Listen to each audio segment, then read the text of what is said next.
It's about time! Welcome to MsMojo, and today we're counting down our picks for the top 10 movie characters that became a couple in the sequels.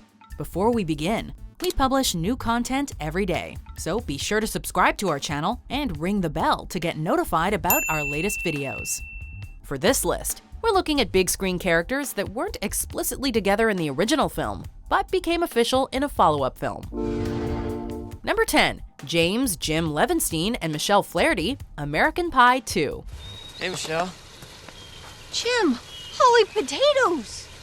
Sometimes becoming a couple happens in a non-traditional fashion, and these two characters are definitely unconventional. Jim Levenstein and Michelle Flaherty sleep together during the first film, but they do not pursue a relationship, as Jim has his heart set on foreign exchange student Nadia, and Michelle seems perfectly happy to have a one-night stand. Oh my God, she used me. I was used. The sequel sees Jim returning to Michelle for advice about sex, but the two of them develop feelings for each other instead. This culminates in a public and embarrassing declaration of love, at band camp naturally. Jim! How's this for a band camp story? That be me?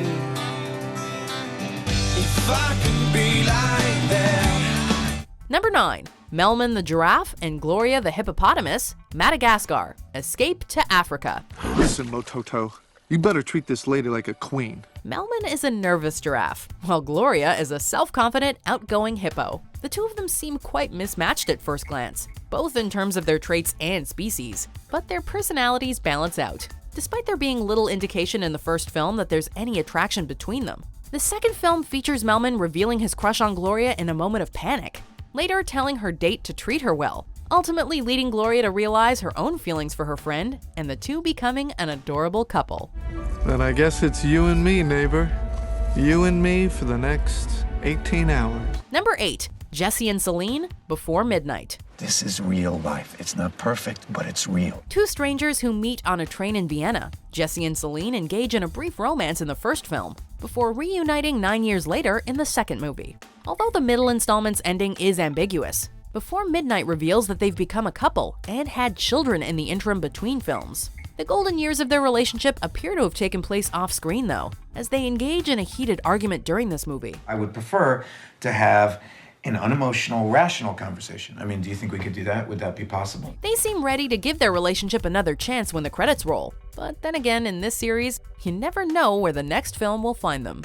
Well, it must have been one hell of a night we're about to have. Number 7. Bernard and Bianca, The Rescuers Down Under. Are we there yet? Yes.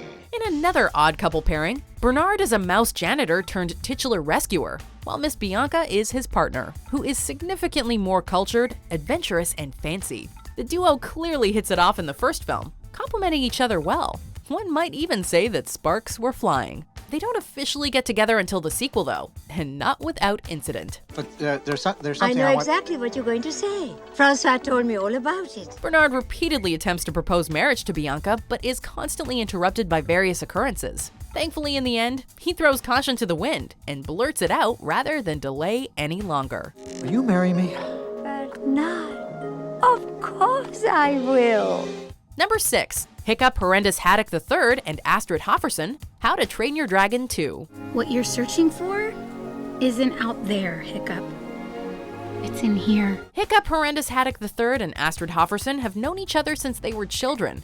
And while Hiccup has definitely crushed on her, she only starts to notice him when his unprecedented training of a dragon brings out a new side of the young Viking. Take him down, babe! While the two kiss at the end of the first film, the sequel sees them in an established relationship, even betrothed to one another. Unlike some of the other entries where this happens, the moments in between are nicely filled in by the Dragons TV series, which details the progression of their relationship. Well, this seems pretty perfect to me. Yeah,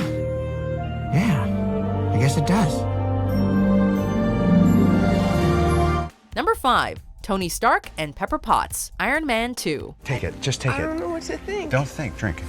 Tech magnate turned superhero Tony Stark has always had a spark-filled relationship with his girl Friday turned CEO Pepper Potts. Their banter is fantastic, and Pepper helps ground her sarcastic and outlandish boss, sometimes at any rate.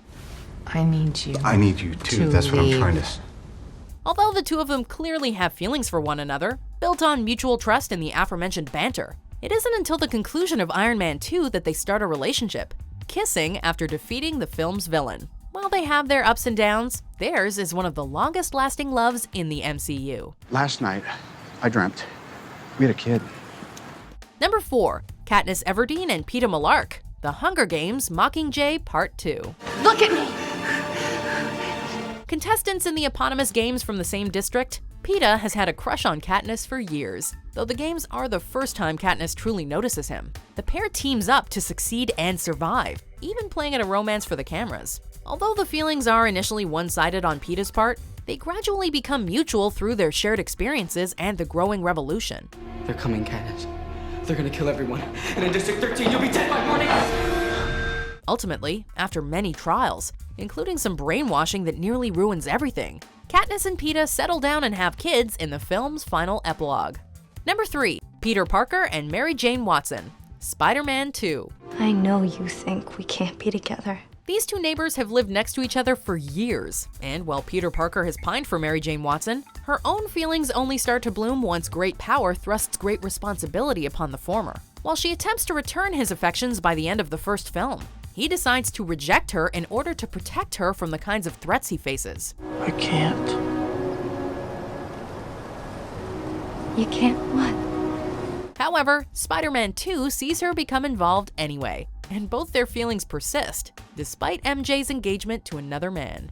Ultimately, shared danger leads to Peter revealing his identity to her, and she decides to leave her fiancé, unfortunately at the altar, to be with Peter. Go get him, Tiger. Number 2. Ron Weasley and Hermione Granger, Harry Potter and the Deathly Hallows Part 2. Next time there's a ball, pluck up the courage and ask me before somebody else does.